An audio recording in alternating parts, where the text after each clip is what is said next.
Good morning. It's the 28th of November, 2025.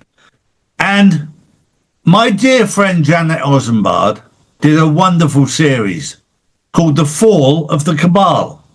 And now we're seeing what she documented very, very clearly 5 years ago and longer. She did a great series and she's greatly missed by us all. And I would urge everyone to watch that, because right now, what you're seeing is the collapse of the cabal. So what is the cabal?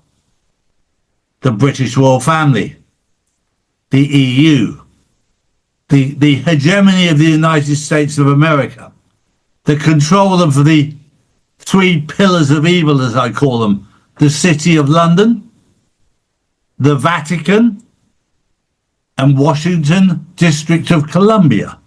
That's all being dismantled. Now, it is very much a controlled demolition.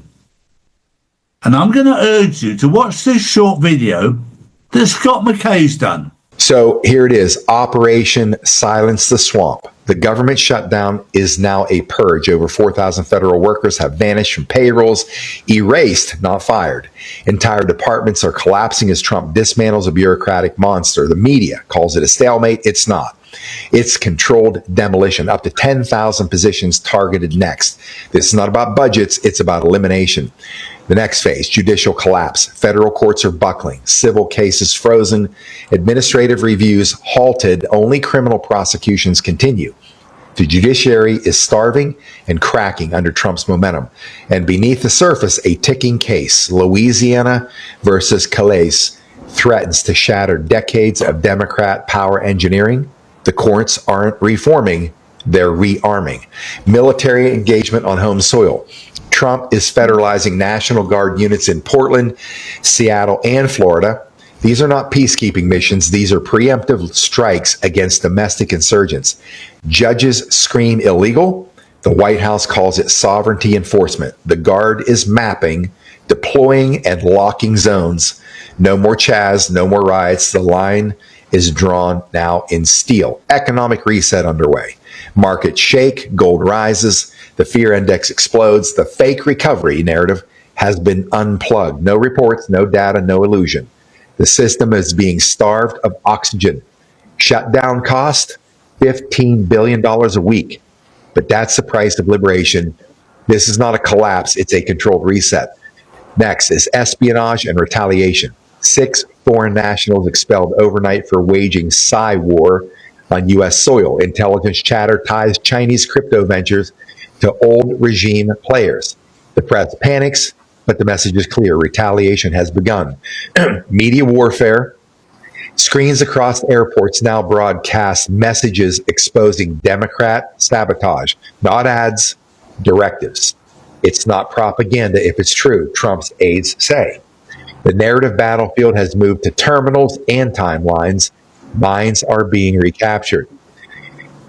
The strategy: overwhelm, collapse, rebuild. 4 steps: dismantle the bureaucracy, break judicial chokeholds, militarize internal defense, and choke the economy of lies. Every move forces the deep state to panic and reveal itself. The last 2, the execution continues. Trump is not responding, he's commanding. Every level of power now turns against the system that betrayed the republic. This is not reform, it's judgment. Donald J. Trump, President of the United States, he was their target. Now he is their reckoning. Paul, good to see you. Good morning, Charlie. Hello, everybody. Well, my first story: days after an Afghan national fatally shot a National Guard soldier near the White House, President Trump announced he would permanently pause migration from all third world countries to allow the US system to fully recover. Trump said the move targets illegal admissions, limits federal benefits for non-citizens, and seeks to remove those considered a security risk or not contributing to the country. This is a very important story and a very important point, Paul, because at the moment the UK is flooded with what are called illegal immigrants, and they're not. These people have been let out of prison in their own country, or They have been contracted from their own military to come to the UK. These are young men of fighting age, between the age of 18 and 30. They're living in the UK and they've been caught living in hotels. And thanks to the young men and women in the UK who've exposed them. But now they're being moved to military bases.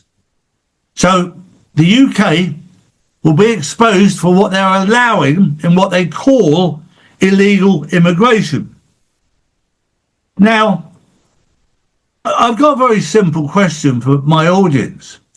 These men that came into the UK 3 years ago and were put into hotels, why have they not already been processed? Very simple question. None of them have been processed. They've all been given jobs with Deliveroo and one thing and another, but not processed in 3 years. Why? Paul? Well, Charlie, I want to add on to that as well. They're also being allowed to police themselves. They're being given security badges. I mean, is that not just wrong in itself? It's completely wrong. And this is where we've lost our way. My father used to give me a little example as a young man.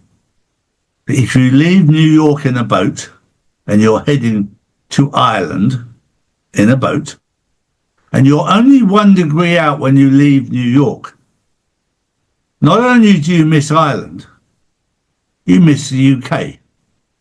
You land up in France. And that's what's happened. We've landed up in the wrong place. But to get back where we need to be, we're going to have to cross some very rocky waters.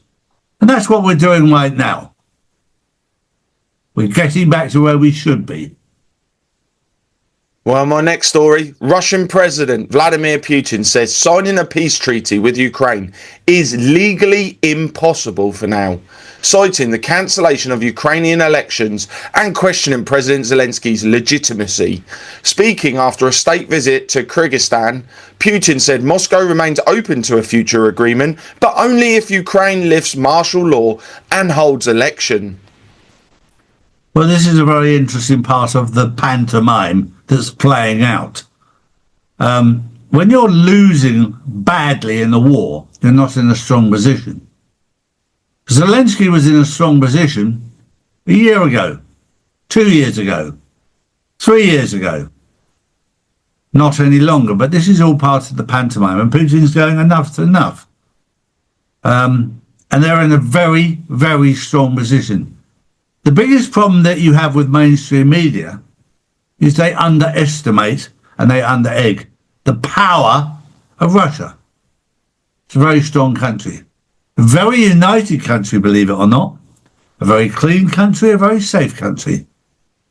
Very interesting to see the dynamics play out. My next story is very important for those people who are waiting for the RV, for those people who are waiting for their digital currency, for those people who are waiting for change. Now is the time to prepare yourself mentally for what it is like to live in a world of abundance. The easiest way to do that is to surround yourself by people who are wealthy and look at the habits that they have. Because money doesn't buy you happiness. It magnifies what you really are. So if you're a twat, you just become a bigger twat. If you're a good person, you become a better person.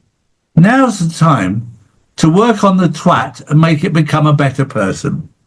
Paul. Well, Charlie, my final story. Nigeria's President Bola Tinubu has declared a nationwide security emergency as terrorist attacks and mass kidnapping surge across the country. The growing crisis even forced him to cancel his planned trip to the G20 summit. Tinubu has ordered a major boost to security forces, including 50,000 new police recruits and expanding military training, with personnel being sent to the hardest hit regions. Yeah, and my final story is God doesn't send anybody to hell. Hell is a place of your free choice. It's up to you.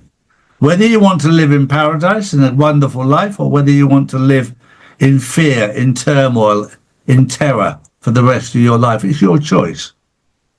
Choose wisely. I'll leave you with that thought. This was the news on the 28th of November 2025. It's Friday. Have a wonderful weekend. We'll see you on the Insiders Club tomorrow. Don't miss it. Take care. Noble Gold. Real assets. Real value.